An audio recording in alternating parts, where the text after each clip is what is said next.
Hello vlog! Welcome to my guys!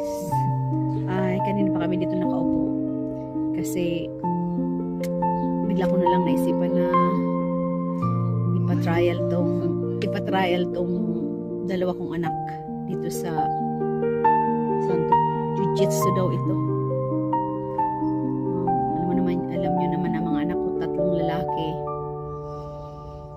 Ay, lagi na lang madalas nag-aaway. Ang isa, bababa sa kwarto, umiiyak. Ngayon, siguro itong pinakamagandang solusyon ngayon na mag-aral sila ng self-defense.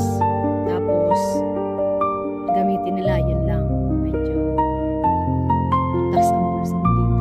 Babayad ka daw ng €400 per child. Tsaka yung isang team ko na. Ano sa tingin nyo? Tama ba ng decision na to? So, please comment below. Yung pinakamalupit na comment, sa inyo ko na lang ibigay yung pang tuition ko dito. Ciao! Hello vlog! Welcome to my guys! Ay, kanina pa kami dito nakaupo. Kasi, bigla ko na lang naisipan na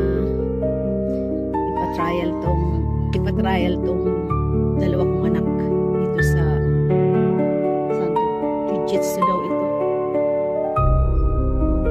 Alam nyo naman ang mga anak ko, 3 lalaki. Ay, lagi na lang madalas nag-aaway. Ang isa, bababa sa kwarto, umiiyak. Ngayon, siguro itong pinakamagandang solusyon ngayon na mag-aral sila ng self-defense. Tapos, gamitin nila, yun lang. Medyo butas ang bulsa mo dito. Babayad ka daw ng €400 per child.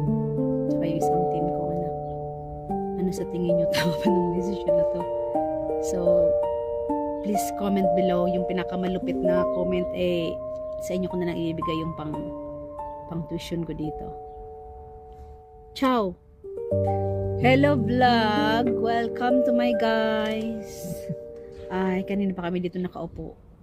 Kasi bigla ko na lang naisipan na ipa-trial tong dalawa kong anak dito sa Santo.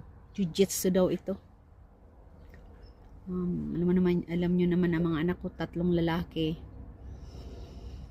Ay, lagi na lang madalas nag-aaway. Ang isa, bababa sa kwarto, umiiyak. Ngayon, siguro itong pinakamagandang solusyon